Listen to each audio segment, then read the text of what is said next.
when I first got here, I felt like it was too good to be true because I've been to other treatment centers, and when I got kind of recruited, I met someone at Coachella Fest, and he had gone through the whole sovereign treatment, and he recommended that I would check it out, and he's like, they'll even fly you in or drive you in if you like to. And so just right away they picked me up, and once I got to the house I was kind of shocked because everyone was really welcoming, and they were booking all my appointments to see the doctor and make sure that I had all the meds that I need. Obviously, like consultations, see if I was either suffering with depression. Obviously, I had a huge meth addiction that went on for like about 17 years. I did go through a bit of sexual abuse growing up, ran away from home, and a lot of overdoses, but just really addicted to meth, and it was destroying my career, my family, and I was kind of desperate to find help, and honestly it was a little hopeless, and I literally had packed my bags just because I didn't think I was going to make it this far. I was slowly like downsizing all my things just because I thought I was going to end up on the streets. I was here for like a week or two, and then all of a sudden my routine started following through. I was kind of proud of myself, and then the feds came at around 11 a.m. one day, and so we were on lockdown at the house, and I was just tripping out because I thought it was bizarre because I didn't know if Sovereign was doing something wrong, or like, oh, am I gonna go to jail, or like, and so our whole structure just pretty much got interrupted, the whole recovery process, and some guys left and they came back, and they ended up using, I ended up relapsing. I mean, just being in kind of like in the detox process of it, you get those cravings, and I think I had an appointment either for TB or to see the doctor about the cravings, and I think I had medication coming through.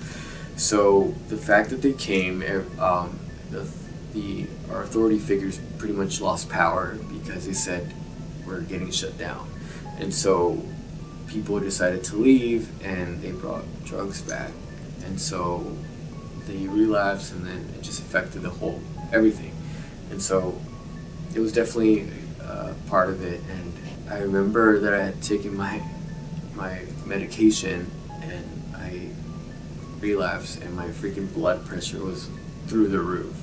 I think I almost had a heart attack or something.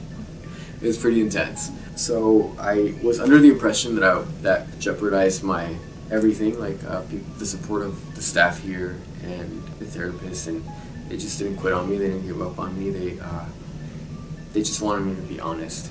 They wanted me to be 100% honest with what I was going through, so it can help me. And that was pretty foreign to me because usually I would try to hide that. I was ashamed, and my therapist said, this is part of your process. But just identify your triggers, identify what you're going through. And so now I have about 25 days sober, and I have a sponsor now. We go to meetings all the time. I had a lot of trauma growing up. I've been attending neurofeedback, and then also the EMDR. And so we target a lot of situations that cause trauma to my life, and I'm able to focus now, and I'm actually not depressed. My anxiety level went down, cravings went down, so that's not even like on my to-do list now. I have an interview today for a job, barber, cosmetologist, and I'm attending the gym 3 times a week. I saw a nutritionist, so they cover pretty much like all the bases. A huge part was the acceptance. They taught me how to have positive coping skills and how to love and accept myself. I was planning on leaving with 3 other guys. I was going to change into the best clothes that I had that was going to last the longest, because I knew I was going to be out on the streets, and I wanted to make sure that my hair was done healthy, so I can at least, be healthy, last on the streets. And so while I was changing, one of the house managers, he came into my room and he said, "What are you doing?" And I was like, "I'm about to leave with them." And he's like, "Don't leave." And I was like, "Why, if this place is shutting down?" He's like, "We don't know that for sure yet, but in any occasion you should, instead of running away to your addiction, you should always just kind of trust the process and just stay. And so it was foreign to me. I was like, so you're telling me this because you care? And he said, yeah, I care. It's my job to be here for you. And I was still a little hazy from like detoxing, but it was just enough for me to stay.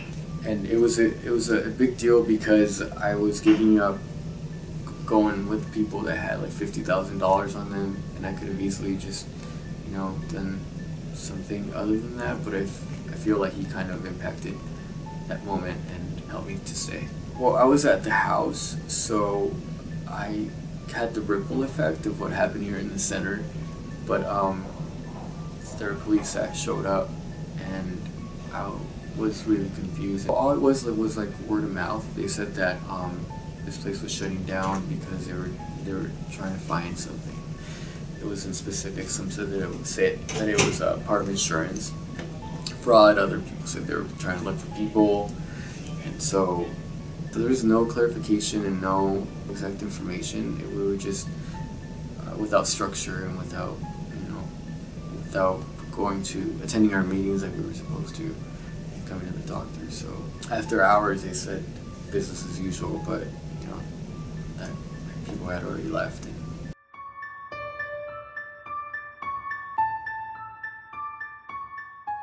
I want to say the neurofeedback. I mean, it's part of therapy. Well, we have our class too, so that's kind of cool too. But the neurofeedback, I actually noticed a difference within like my brain, because they help with like alpha waves and theta, and so I thought that was pretty cool.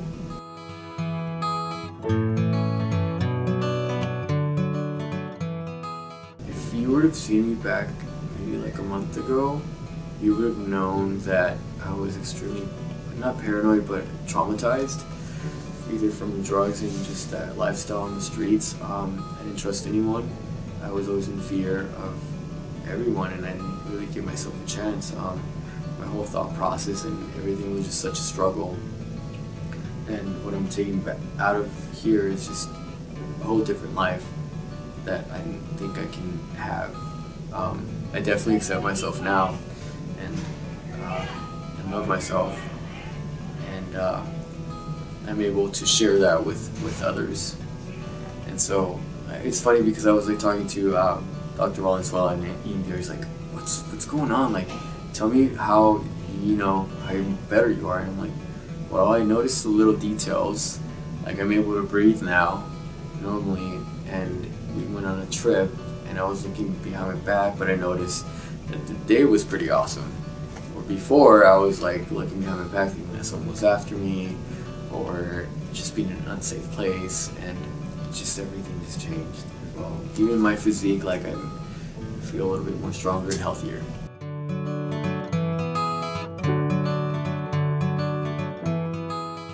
I would say to give it a chance, to have an open mind, to be patient with yourself, and nowhere's perfect, but it's all a matter of a mindset and being open-minded, trusting the whole process and being as honest as possible, and having faith that you'll get through it.